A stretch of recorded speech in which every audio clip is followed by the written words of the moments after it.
In our last video, 2015 Phonetics Accent AH and ET, we showed the recording of client ABC123 recording the Rainbow Passage and answering interview questions. In this video presentation on dialects and their effects on communication, our video points out aspects of ABC123 speech and the interesting interview answers and our overall reaction to the project. Client ABC123 is from Brussels, Belgium. He speaks French. He is a school teacher in Belgium. He's only been learning and speaking English for about 3 years. He has a very funny personality, and he likes America because it's different than his normal lifestyle in Belgium. We had our client read the Rainbow Passage. If you would like to hear the recording of the client reading the Rainbow Passage, visit the following link. Did you pick up on anything? Did anything stand out to you about his accent and his pronunciation of words? Try transcribing the word rainbow as you would say it and as you heard the client say it.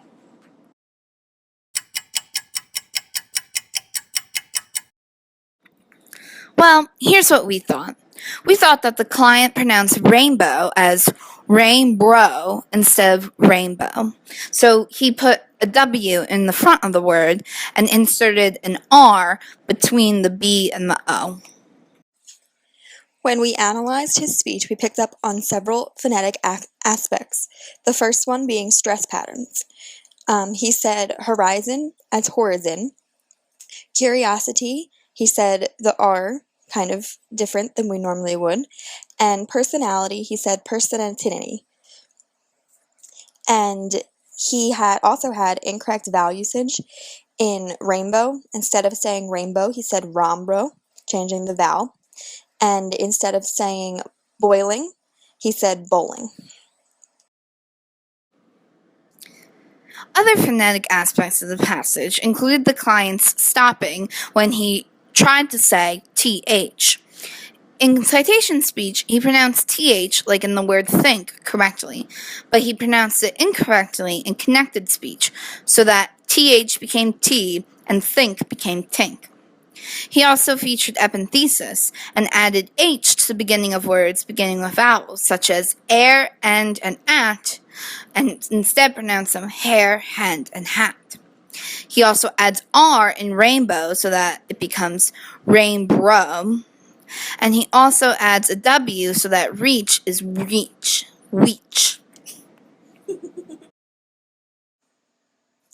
If you would like to hear the interview with client ABC123, then visit the following link.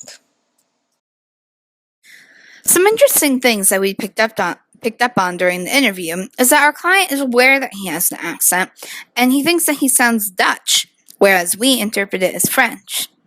He doesn't seem to care if people judge when he speaks English. He wants to focus on speaking grammatically correct. And he also does not want to change his accent because it's part of his personality, but he would rather want to speak English better. He also acknowledges that he has problems saying TH and mixes up past and present verbs. He points out, interestingly enough, that it's not the job of a listener to interpret the speaker, but the job of the speaker to get his or her point across. He's also not aware of the different regional accents in America and does not seek to replicate any of those sounds. The only problem our client has when listening to English speakers are that he may miss a word and may need to ask the speaker to slow down. He bases being accepted by his peers in America and Belgium strictly off of speaking the area's native language, not by what he shares in common with the people. He bases fitting into American society on everything being okay with his family and his job, which shows what he truly values.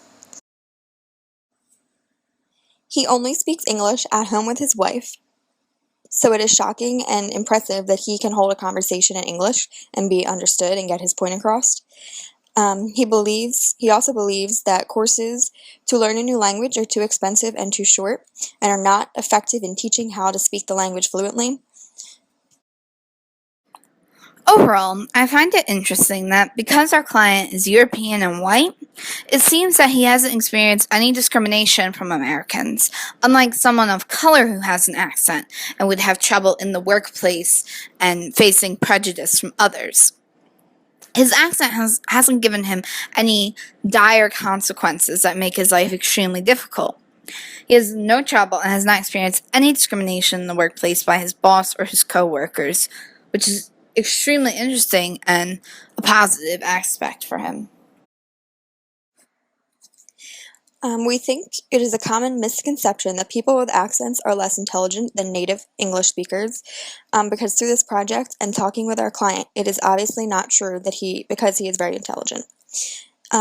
We also noticed that it is sad that he said he is not accepted in the United States as he would like to be just because he does not speak fluent English.